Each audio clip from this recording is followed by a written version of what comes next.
Hi, good morning, everyone. Welcome back to the series of all about English. I fear nothing. I don't fear anything. இப்படின்னு சொல்லலாம். ரெண்டும் ஒரே அர்த்தம்தான். நான் பயப்பட மாட்டேன் அப்படிங்கிறது தான். அப்ப கரெக்டா தமிழ்ல சொல்லணும்னா எப்படி சொல்லலாம்? ஐ ஃபியர் நத்திங். நான் ஒன்னுத்துக்கும் பயப்பட மாட்டேன். ஐ ஃபியர் நத்திங். நான் ஒன்னுத்துக்கும் பயப்படுறது இல்லை அப்படி சொல்லலாம். நான் பயப்படுறதுங்கிறது இல்லை அப்படி சொல்லலாம். I don't fear anything. நான் எதுக்கும் பயப்பட மாட்டேன் அப்படி மொழிபெயர்க்கலாம். இது 2 சென்டென்ஸ்.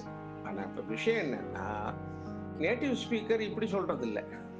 அவங்க எப்படி சொல்றாங்க அப்படின்னா, நான் எதுக்கும் பயப்பட மாட்டேன் அப்படின்னு அவங்க சொல்லணும்னா எப்படி சொல்றாங்கன்னா, I am not afraid of anything.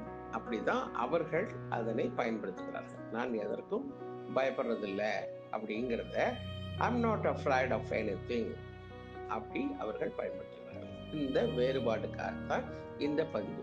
So I fear nothing அப்படின்னா அது கிராமட்டிக்கலா தப்பா அப்படின்னா அதெல்லாம் ஒன்றும் தப்பு இல்லை, ரைட்டு தான். ஆனா அவர்கள் இப்படி கையாளுவது வழக்கம் இல்லை அப்படிங்கிறத தெரிஞ்சுக்கிறது தான் இந்த பதிவு. சரி, இதையே மொழிபெயர்த்து சொல்லணும்னா ஐ ஃபியர் நத்திங்னா நான் ஒன்றுத்துக்கும் பயப்பட மாட்டேன். I don't fear anything. நான் எதுக்கும் பயப்பட மாட்டேன். இந்த டிஃபரன்ஸ் தான் தமிழ்ல சொல்லணும்னா.